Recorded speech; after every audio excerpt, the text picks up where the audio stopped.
The preview on his lock screen read, "Baby, I need to see you tonight. I have something important to tell you." A. Just A. How cliché. I could have ignored it, could have pretended I never saw it. But I've been pretending for months now, pretending I didn't notice the cologne that wasn't his usual brand, the receipts for restaurants we'd never been to together, the way he smiled at his phone when he thought I wasn't looking. I picked up his phone. His passcode was our anniversary, 0614. He'd never changed it, never thought he needed to. Why would he? I was his devoted wife of 8 years, the woman who'd supported him through business school, who'd moved across the country when he got his dream job at Hartwell and Associates, who'd put her own career on hold so he could climb the corporate ladder. The woman who was too trusting, too comfortable, too naive to suspect anything. I unlocked his phone. The messages with A went back 4 months, just as I'd suspected. But it was worse than I'd imagined. This wasn't a casual affair, a moment of weakness, a mistake he'd regretted. This was an entire relationship, complete with pet names, inside jokes, and plans for a future that didn't include me. "I can't wait to be with you for real," she'd written 3 weeks ago. "No more hiding, no more pretending." "Soon, baby," Jason had replied. "I'm working on it. Just need to figure out the right time to tell Vanessa." The right time to tell Vanessa. That was me. I was Vanessa, the obstacle standing between him and his happiness. I scrolled further, my hands surprisingly steady despite the way my heart was shattering. There were photos, her in lingerie, him shirtless in what was clearly a hotel room. There were voice messages where she called him my love and he called her beautiful. There were plans for weekend getaways I'd believed were business trips. And then I found today's messages. "Jason, I'm pregnant." 3 words that changed everything. "Are you sure?" He'd written back immediately. "Took 3 tests, all positive." "I'm 8 weeks along." There was a gap of 20 minutes before his next message. I imagined him sitting at his desk, staring at his phone, his mind racing. Then, "That's incredible, baby. This is what we've been waiting for. Now I have a real reason to leave her. We can finally be together, start our family." I read those words 3 times, each time feeling something inside me grow colder, harder. He was happy about this. He wanted this. The shower turned off upstairs. I had maybe 5 minutes before Jason came down. I opened my own phone and took photos of everything. Every message, every photo, every damning piece of evidence. Then I put his phone back exactly where I'd found it and went to the kitchen. When Jason came downstairs, 15 minutes later, freshly showered and dressed in the expensive suit I'd picked out for him last month, I was calmly making dinner. "Smells good," he said, kissing my cheek. His lips felt like ice against my skin. "What are we having?" "Chicken piccata. Your favorite." He smiled, that charming smile that had made me fall in love with him 9 years ago when we were both in college. "You're the best, Ness. What would I do without you?" "You're about to find out," I thought. But instead, I smiled back and said, "Probably starve." He laughed and grabbed his phone from the coffee table. I watched as he checked his messages, saw his expression change slightly when he read whatever A had sent him. Then he tucked the phone away and looked at me. "I have to go back to the office after dinner. Big presentation tomorrow." "Of course," I said evenly. "Don't work too late." He didn't notice that I knew he was lying. He never did. The next morning, after Jason left for work, I called in sick to my job at the art gallery. Then I called someone I'd never thought I'd need. Gregory Chen, a private investigator whose business card I'd gotten from my friend Maria 6 months ago, when she'd suspected her own husband of cheating. Her instincts were right, Maria had told me over wine one night. Greg got me everything I needed for the divorce. Photos, financial records, the works. He's expensive, but worth every penny. I'd tucked the card away, telling myself I'd never need it. I'd been wrong. Greg's office was in a nondescript building downtown. He was in his 50s with silver hair and sharp eyes that seemed to see right through me when I walked in. "Mrs. Patterson," he said, shaking my hand. "Maria spoke highly of you. I'm sorry we're meeting under these circumstances." I sat down and pulled out my phone, showing him the screenshots I'd taken. "My husband is having an affair. His mistress is pregnant. I need to know everything about her, about their relationship, and about what he's planning to do." Greg studied the messages, occasionally making notes on a legal pad. Do you know who she is? Just A, but based on the messages, they met at his office. He works at Hartwell and Associates. It's probably someone there. That narrows it down. Does he have access to your joint finances? We have a joint checking account for household expenses, but separate savings accounts. Why? Because if he's planning to leave you, he's probably been moving money around. Men having affairs often create exit strategies. Secret accounts, hidden assets. We'll need to look at everything. I don't care about the money, I said, then stopped. That wasn't true. I did care. I cared about everything we'd built together, everything I'd sacrificed for his career. Actually, I care very much about the money, and I want him to pay for what he's done. Greg nodded approvingly. Good. Anger is useful in these situations. It keeps you focused. He tapped his pen against his pad. I'll need access to your financial records, his work schedule, and any other information you can provide about his routine. I'll start surveillance immediately and identify the mistress. Then we'll see what other secrets your husband is keeping. How long will it take? Give me 2 weeks. If I haven't found everything by then, I'll be surprised. He found everything in 10 days. Her name was Amanda Vickers, and she was 28 years old, 6 years younger than me, 10 years younger than Jason. She worked as a marketing associate at Hartwell and Associates, had been there for 8 months, and according to Greg's report, had a reputation for being ambitious and flirtatious. She also, according to the report, had a very active social life. Greg had photos of Amanda leaving bars with different men on at least 3 occasions in the past month. He had footage of her kissing someone who definitely wasn't Jason outside a nightclub 2 weeks ago. He had credit card receipts showing she'd been to hotels with different men, restaurants Jason had never been to, places that didn't match up with Jason's alibis. Your husband's mistress is cheating on him, Greg said, laying out the evidence on his desk. Extensively. I stared at the photos, a strange mixture of vindication and disgust washing over me. Amanda was beautiful in a conventional way. Long blonde hair, perfect figure, expensive clothes, the kind of woman men noticed. The kind of woman who knew exactly how to use that to her advantage. The baby, I said. Could it be his? That's the question, isn't it? Greg pulled out another folder. I did some digging into Amanda's background. She's been in serious relationships with 3 different men in the past 2 years, all of them wealthy, all of them older. All of them ended when she moved on to someone with more money or status. So she's a gold digger. A very successful one. She got a $30,000 loan from her last boyfriend that she never paid back.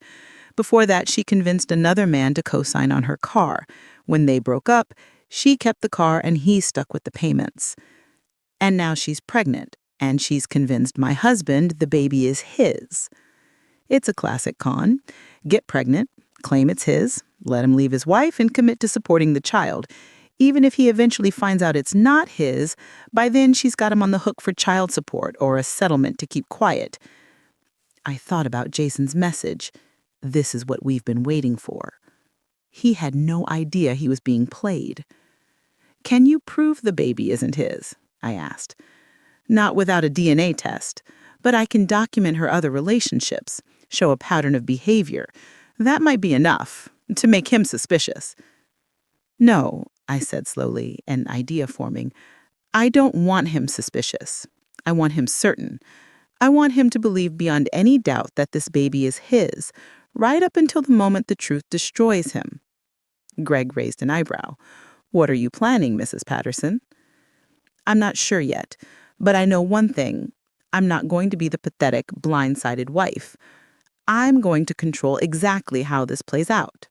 Jason told me on a Tuesday night, 3 weeks after I'd first discovered the affair. We were in bed, both pretending to read. He'd been different lately. Distracted, nervous, checking his phone constantly. I knew he was building up to something. Ness, he said finally, setting down his book. We need to talk. I marked my page and looked at him, my face carefully neutral. Okay. I don't know how to say this, so I'm just going to say it. He took a deep breath. I've been having an affair. I let the silence stretch just long enough to seem natural, to seem shocked. What? Her name is Amanda. She works at my office.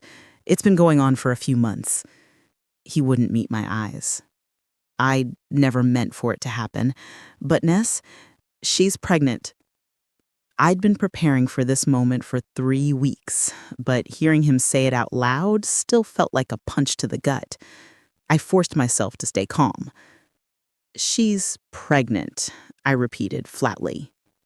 Yes, and I think I want to be with her. I want to be there for my child. Your child? I let bitterness creep into my voice. You're sure it's yours? Of course it's mine. Why would you? He stopped, realizing how that sounded. Yes, I'm sure. Have you done a paternity test? What? No, why would I need to? Because she's claiming to be pregnant with your baby, Jason, because that's a pretty convenient way to break up a marriage. He looked offended. Amanda isn't like that. She didn't want this to happen. We both tried to fight our feelings, but... Oh, please, don't give me the star-crossed lover's routine.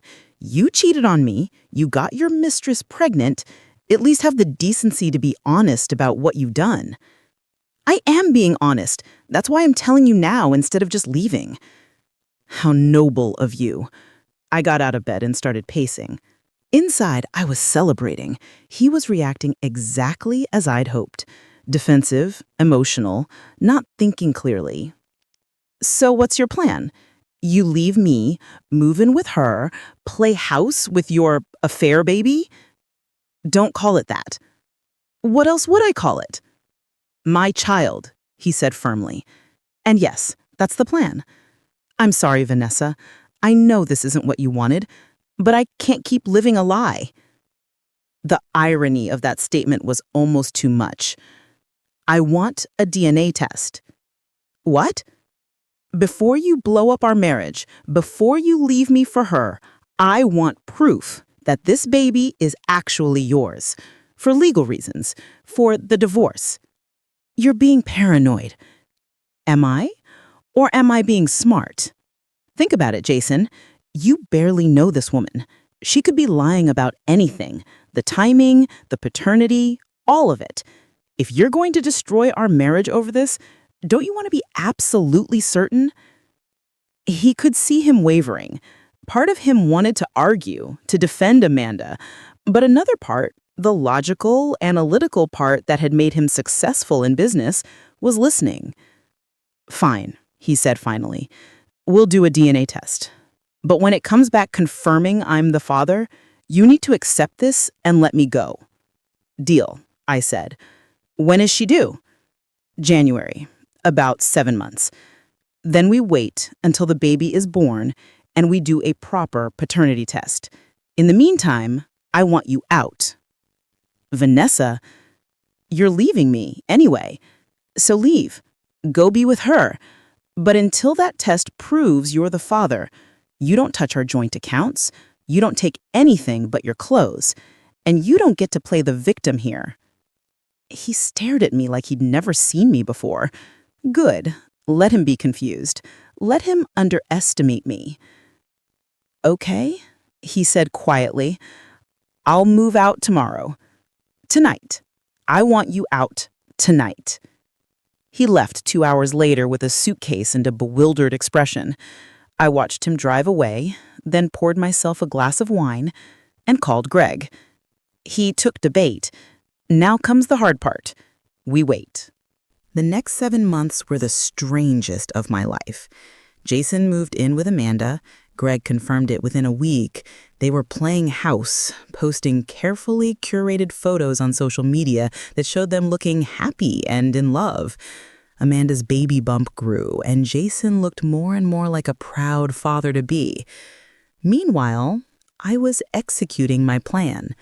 First, I hired the best divorce attorney in the city, Margaret Holloway, a woman known for destroying unfaithful husbands in court. She reviewed all the evidence Greg had gathered and smiled. "This is a slam dunk," she said. "Documented affair, financial evidence, proof of deception. Even without the DNA test results, we'd win. With them, you'll get everything you're entitled to and then some." "I don't want to file yet," I told her. "Not until after the baby is born and we have the test results." "Why wait? The longer you wait, the more time he has to hide assets." "He won't hide assets. He thinks he's won. He thinks once that test proves he's the father, I'll just sign the papers and disappear quietly. Let him think that." Margaret studied me with newfound respect. "You're playing chess while he's playing checkers." "Exactly." Second, I started documenting everything. Every missed mortgage payment. Jason had stopped contributing to our joint account, claiming Amanda's medical bills were expensive. Every credit card charge at expensive restaurants and baby stores. Every social media post showing him at Amanda's doctor appointments when he was supposed to be working. Third, and most importantly, I started rebuilding my own life.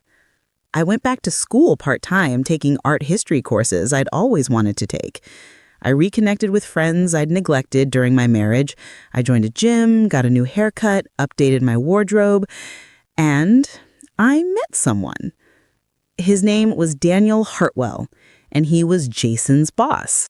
I met Daniel Hartwell at a charity gala in October, 4 months after Jason had moved out. I hadn't wanted to go. It was one of those corporate events Jason and I used to attend together, but Maria had convinced me.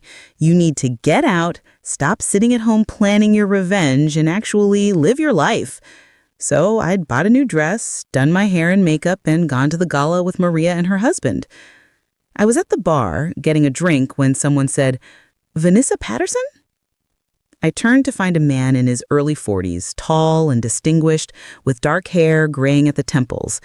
He had the kind of face that improved with age, strong features, confident bearing, warm brown eyes. "Yes," I said, not recognizing him. "Daniel Hartwell. I'm the managing partner at Hartwell and Associates, Jason's boss." "Of course." I'd seen his photo in the company newsletter Jason sometimes brought home, but we'd never met in person. "Mr. Hartwell," I said, shaking his hand, "it's nice to finally meet you. Please call me Daniel." I wanted to introduce myself because he paused, looking uncomfortable. I wanted to apologize. Apologize? For not doing more to prevent what happened with Jason and Amanda. I should have shut down that relationship before it started. Workplace affairs are against company policy, and I failed to enforce that properly. I was surprised by his directness.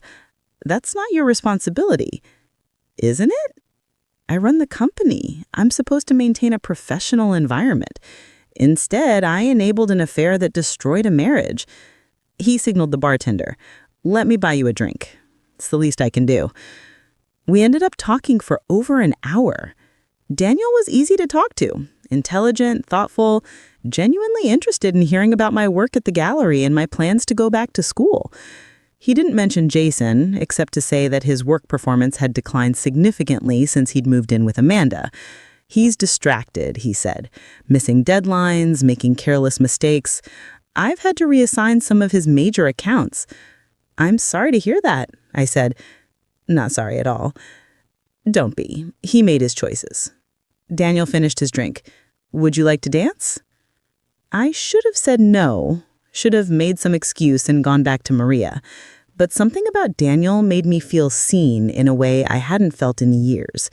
Jason had stopped really looking at me long before the affair started. Daniel looked at me like I was the most fascinating woman in the room. So I said yes. We danced, and it felt like stepping into an alternate universe where I wasn't the abandoned wife, where I was just Vanessa, a woman dancing with an attractive man who made me laugh. When the song ended, he said, "I'd like to see you again, if you're open to that."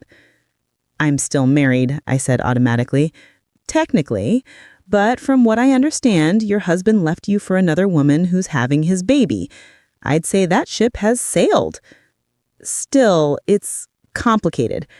Life is complicated." He pulled out a business card and wrote something on the back. That's my personal cell phone. Call me if you want to have dinner sometime. No pressure. Just, I enjoyed talking to you tonight. I took the card, and 3 days later, I called him. Daniel and I started seeing each other in November.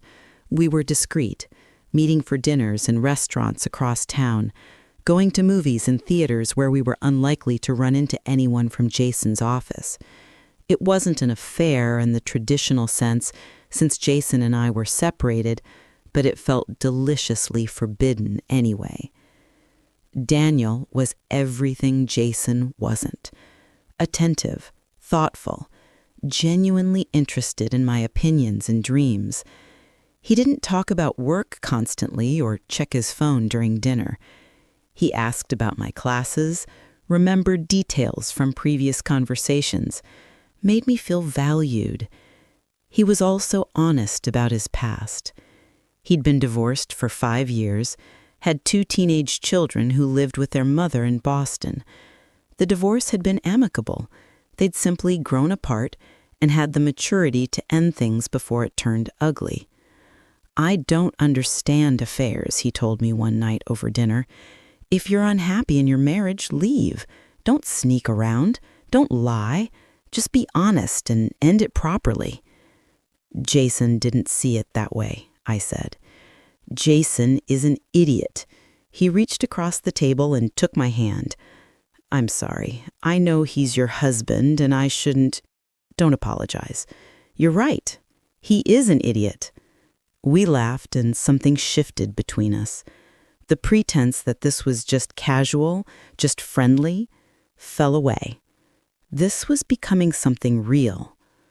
That night, for the first time since Jason had left, I felt like I was moving forward, instead of just surviving. In December, Daniel and I slept together for the first time. It was at his penthouse apartment, downtown, a gorgeous space with floor-to-ceiling windows overlooking the city. Afterward, lying in his bed, I felt something I hadn't expected to feel. Hope. I need to tell you something, I said. Okay? I'm pregnant. Daniel sat up, his expression unreadable. Pregnant? 8 weeks. I found out last week. I'd been terrified to tell him, afraid he'd think I was trying to trap him the way Amanda had trapped Jason. It's not Jason's. We haven't been together since before he left. It's yours. He was quiet for a long moment. Then he smiled. How do you feel about it? Honestly, terrified and happy and confused. I know this isn't planned, and we've only been seeing each other for a few months, but Vanessa, he cupped my face in his hands. I'm 43 years old. I've been divorced for 5 years. I never thought I'd have more children. But if you're asking if I'm happy about this, the answer is yes. I felt tears prick my eyes. Really? Really? Though I have to admit, the timing is ironic. Your ex-husband's mistress is about to have a baby that probably isn't his, and you're having a baby with his boss. It's like something out of a soap opera. When you put it that way, it does sound ridiculous. It sounds like justice, Daniel corrected, and I'm going to enjoy watching it all unfold. Amanda went into labor on January 15th. Jason called me from the hospital, his voice high with excitement. She's in labor. The baby's coming. I'm going to be a father, Ness. Congratulations, I said coolly. Remember our agreement. DNA test as soon as possible. Right, yes. I already talked to the doctor about it.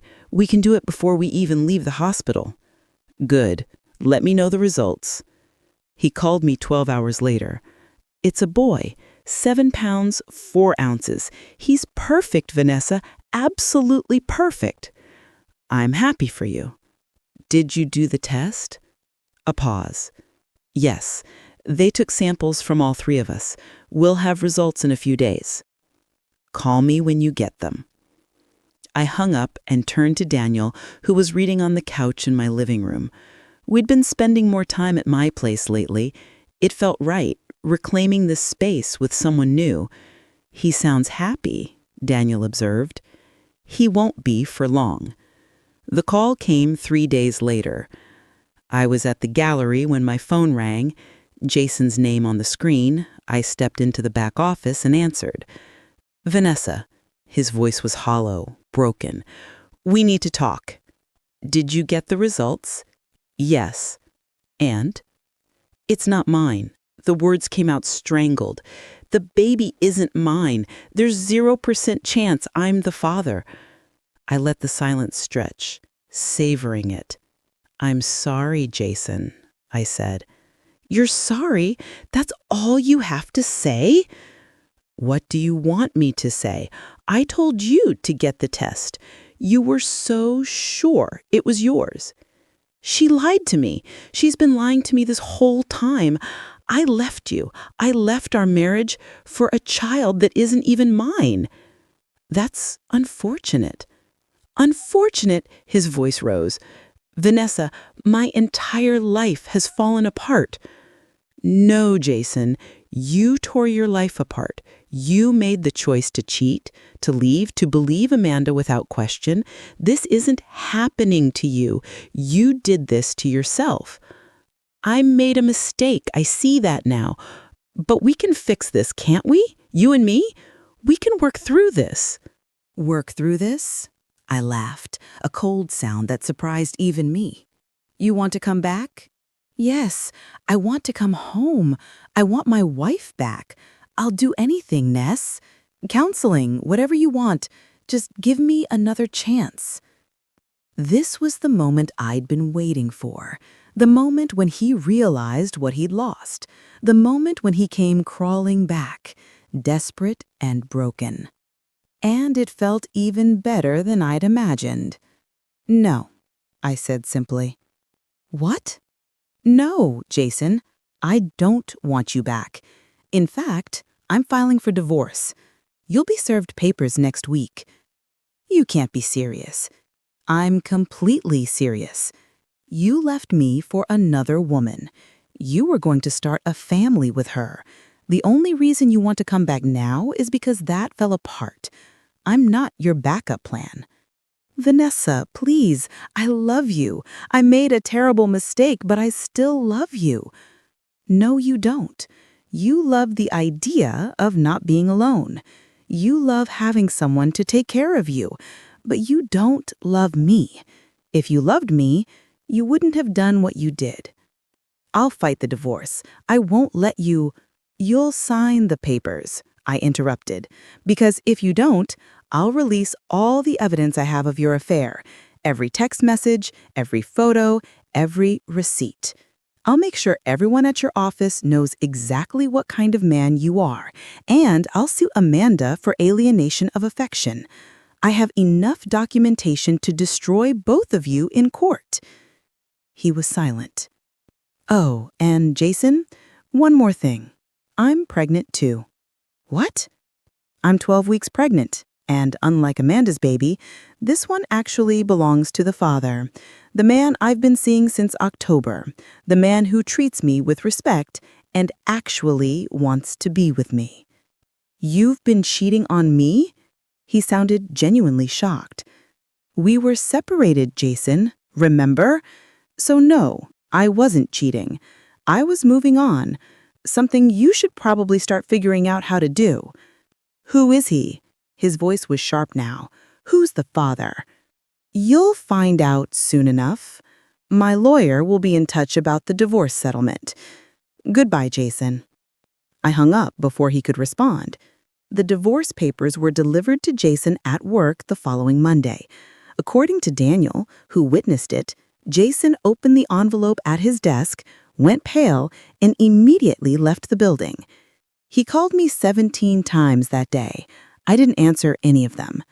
Amanda called me too, which was bold considering she'd helped destroy my marriage. This is your fault, she hissed when I finally answered. You poisoned him against me. You made him doubt the baby's paternity. You made him doubt? I laughed. Amanda, you were sleeping with multiple men while telling Jason you were exclusive. You got pregnant and lied about who the father was. How is any of that my fault? He would have never questioned it if you hadn't put ideas in his head. Actually, he questioned it because I insisted on a DNA test as part of the divorce proceedings. And the reason I insisted on that test is because I've known for months, that you were cheating on him. Silence. That's right, I continued. I hired a private investigator the same day I found out about your affair with my husband. I've had you followed for 7 months. I know about Tyler, about Marcus, about that bartender at Club Azures whose name you probably don't even remember. I know everything, Amanda. You're bluffing. Am I? Greg Chen, licensed private investigator. I have photos, credit card records, hotel receipts, witness statements.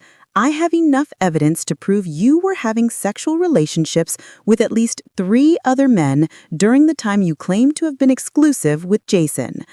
Want me to send you copies? You're insane. No, I'm thorough, and I'm also done with this conversation. Don't call me again. And for future reference, if you're going to try to trap a man with a pregnancy, make sure you can at least narrow down who the father actually is. I hung up and blocked her number. Margaret, my attorney, called that afternoon with an update. Jason's lawyer contacted me. He's willing to settle. What are his terms? He wants to keep his retirement account and his car. He'll give you the house, pay spousal support for 3 years, and agree to a clean split of all other assets. Not good enough. I want 5 years of spousal support, the house, his retirement account split 60-40 in my favor, and full custody of my baby with no claims to paternity or rights from Jason. He won't agree to that. Then we go to court, and I present all the evidence of his affair, his abandonment, his financial neglect. I have text messages where he calls me names, where he talks about leaving me with nothing. I have proof he drained our joint account to pay for Amanda's expenses. He'll come out looking like a monster, and the judge will crucify him. You're not playing around, are you? Not of it a little bit. Margaret got back to me 2 days later. He agreed to everything. He'll sign the papers tomorrow. Good. There's one thing, though. He wants to know who the father of your baby is. Tell him he'll find out at the same time everyone else does. You knew, he hissed. You knew Amanda was cheating on me, and you didn't tell me. You let me leave you for her, knowing it would all fall apart. How is that not revenge? It's called consequences, Jason. You made your bed. I just made sure you had to sleep in it. I loved you. No, you didn't. If you loved me, you wouldn't have cheated in the first place. You would have talked to me if you were unhappy. You would have tried to fix our marriage before running to someone else. What you loved was the comfort I provided, the stability. But that's not love. He stared at me, and I saw something crumble in his expression. I've lost everything. My marriage, my career, my reputation.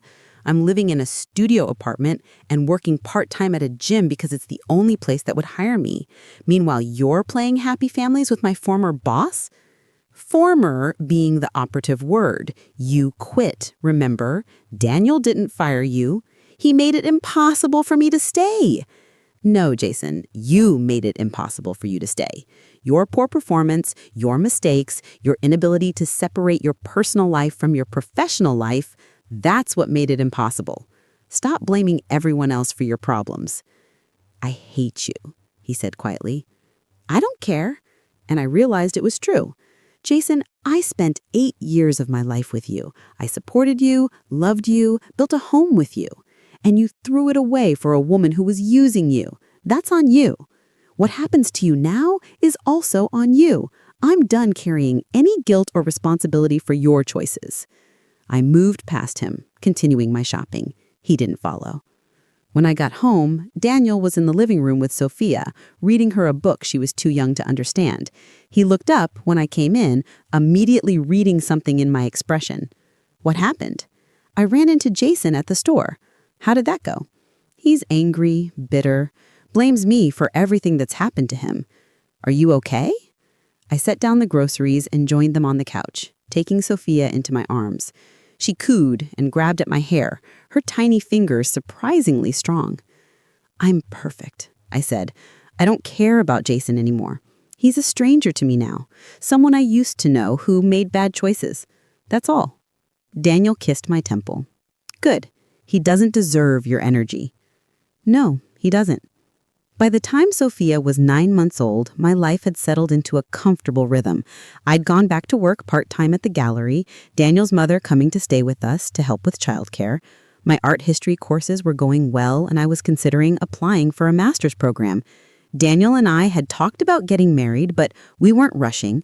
We were happy as we were, building our life together at our own pace.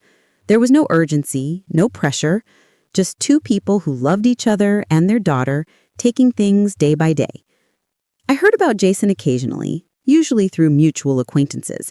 He'd eventually found steady work at a small accounting firm, making half what he made at Hartwell and Associates. He was dating someone new, a woman named Cheryl, who worked at the gym where he'd taken that part-time job. She seems nice, Maria reported after running into them at a restaurant. Quiet, not at all like Amanda. Good for him, I said, and meant it. I genuinely hoped Jason found some happiness, if only because it meant he'd finally stop wallowing in anger and resentment. Amanda, according to Greg's final report, I kept him on retainer for a few months just to make sure there were no surprises, had eventually gotten child support from Marcus Reed, the personal trainer. He'd fought it initially, but eventually agreed to pay after a court-ordered paternity test confirmed he was the father. Amanda was working as a receptionist at a dental office and living in a better apartment. She had deleted all her social media accounts and was apparently trying to rebuild her life out away from public scrutiny. I didn't hate her anymore. I didn't feel anything about her at all. She was just another person who made bad choices and had to live with the consequences.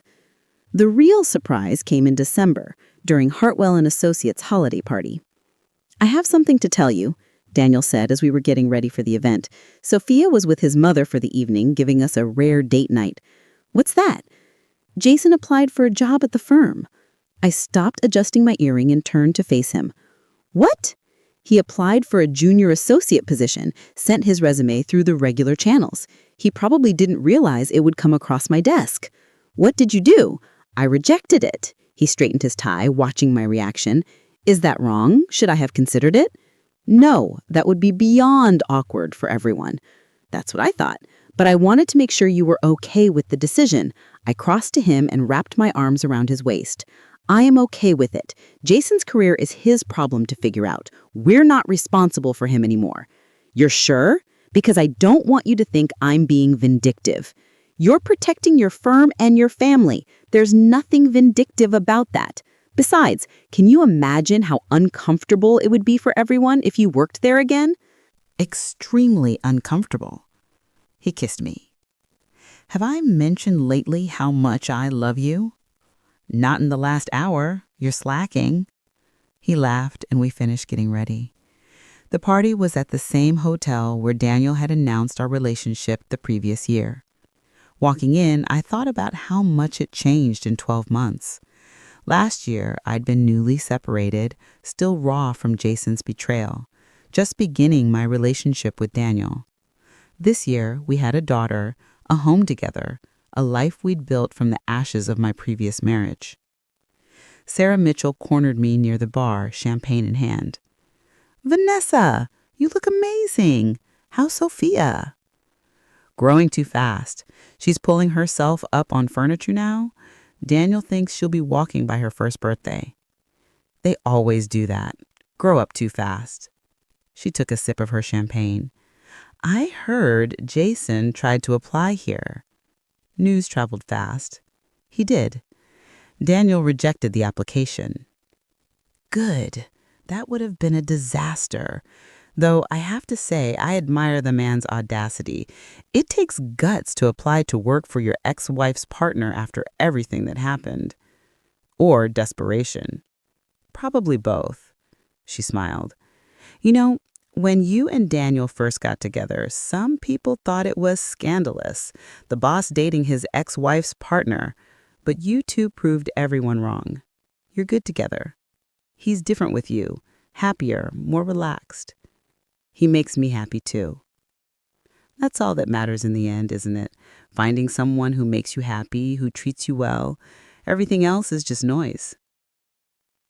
On the 1-year anniversary of the day Jason had told me about the affair, I did something I hadn't planned. I wrote him a letter. Not to send, just to process everything that had happened, to mark the journey from that terrible moment to where I was now. Dear Jason, a year ago today, you told me you were leaving me for Amanda and her baby. A year ago, my world fell apart. Except it didn't, not really. What fell apart was an illusion, the illusion of a happy marriage, of a future we'd build together, of trust and partnership. The truth is, our marriage was already over long before you met Amanda. It was over when you stopped seeing me as a person and started seeing me as a convenience.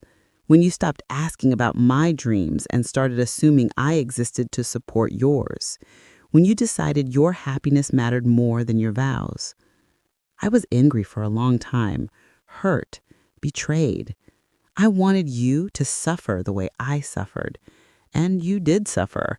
The DNA test revealed Amanda's lies. Your career imploded. Your reputation was destroyed.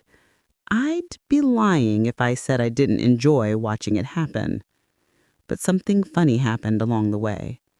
I stopped caring about your suffering because I was too busy building my own happiness. I found Daniel, a man who actually sees me, values me, chooses me every single day. I had Sophia, a daughter I never thought I'd have. I went back to school, pursued my passions, rebuilt my life into something better than what we had. You gave me a gift, Jason, though you didn't mean to.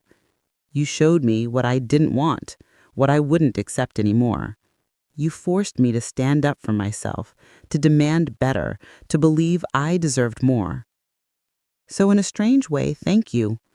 Thank you for cheating. Thank you for leaving. Thank you for making me realize I was worth more than the scraps of love you were offering. I hope you find happiness someday. Real happiness, not the kind built on lies and deception. I hope you learn from your mistakes. I hope you become a better person. But mostly, I hope you understand that what happened to you wasn't revenge. It was consequences. And consequences are just the universe's way of teaching us lessons we were too stubborn to learn on our own. I'm done with you now, Jason. Done angry, done seeking justice, done caring at all. You're a chapter in my history, but you're not part of my future. Goodbye, Jason. Vanessa. I read the letter twice, then burned it in the fireplace. Watching the paper curl and blacken and turn to ash felt symbolic. Final. Daniel found me there, staring into the flames. "What are you thinking about?" he asked. "How different my life is now. How much better." He sat beside me, pulling me close. "Any regrets?" "None." "You?" "Only that I didn't meet you sooner." "We met exactly when we were supposed to." "I suppose we did." He kissed the top of my head. "Sophia is asleep. We have maybe an hour before she wakes up demanding attention. What do you want to do?" I smiled. "Just this. Sit here with you. Be grateful for what we have." "We can do that." So we sat together in the quiet house, watching the fire burn down to embers, and I felt nothing but contentment. 2 years after the divorce, I graduated with my master's degree in art history. Daniel and Sophia were in the audience when I walked across the stage, cheering loudly enough to embarrass me and make me laugh at the same time. That night, we celebrated at my favorite restaurant. Sophia, now 2.5, sat in her high chair coloring, while Daniel and I shared a bottle of wine. "I'm proud of you," he said, raising his glass. "You worked your ass off for this degree while working and raising Sophia. You're incredible. I couldn't have done it without you. The late nights you took care of her so I could study, The weekends you handled everything so I could light papers. That's what partners do. We support each other. Still, thank you." He reached into his pocket and pulled out a small velvet box. "I have something for you." My breath caught. "Daniel." "Before you say anything, just listen." He opened the box to reveal a ring. Simple, elegant, exactly my style. "I know we've talked about not rushing into marriage. I know we're happy as we are. But Vanessa, you're it for me. You're my partner, my best friend, the mother of my daughter. I want to make it official. I want to marry you, build a life with you, grow old with you. Will you marry me?" I looked at this man who had shown me what love was supposed to look like, who had never given me reason to doubt him, who had built a life with me based on honesty and respect and genuine partnership. "Yes," I said. "Absolutely yes." Sophia clapped, not understanding what was happening, but sensing it was important. People at nearby tables smiled and applauded. The waiter brought us complimentary champagne. Later, after we'd put Sophia to bed and were lying in our own bed, Daniel asked, "Do you ever think about Jason?" "Sometimes. Usually when someone mentions him or when I see something that reminds me of that time in my life." "Why?" "I saw him today, downtown getting coffee. He looked settled. Not happy exactly, but not miserable either. Just normal." "Good. Everyone deserves a chance at normal." He saw me too. We didn't speak, just nodded, but I got the sense he's made peace with everything. I hope so. Carrying around that much anger and resentment is exhausting. "Do you think he ever wonders what his life would be like if he hadn't cheated? If he'd stayed with you?" I considered it. Probably. But it doesn't matter what his life might have been. It matters what it is now. Same for me.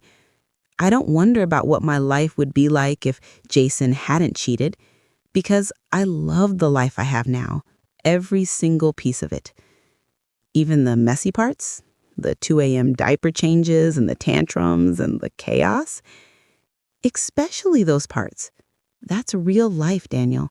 Real love. Not the fantasy version where everything is perfect, but the messy, complicated, beautiful version where two imperfect people choose each other every day. I choose you. I choose you too. The wedding was small and intimate, just close friends and family at a garden venue overlooking the ocean. Emma and Lucas stood as Daniel's best man and maid of honor. Maria was my matron of honor. Sophia was the flower girl, taking her job very seriously as she scattered petals down the aisle. I wore a simple white dress and carried wildflowers. Daniel cried when he saw me walking toward him. So did I. We wrote our own vows. His promised partnership, respect, adventure, and endless love. Mine promised the same, plus patience when he inevitably tried to fix things that weren't broken, and tolerance for his terrible golf game. Everyone laughed. Everyone cried. It was perfect. At the reception, I saw Daniel's ex-wife Patricia talking with Sarah Mitchell. They'd become unlikely friends over the past few years, bonded by their shared experience of being part of Daniel's extended family. Emma and Lucas were dancing with Sophia, the three siblings comfortable together in a way that made my heart full. Maria saw me watching them. "You did it," she said. "You survived the worst and came out better on the other side." We all did. Even Jason eventually. "Have you heard from him?" "No. And that's fine. I hope he's happy, wherever he is, but that's not my concern anymore."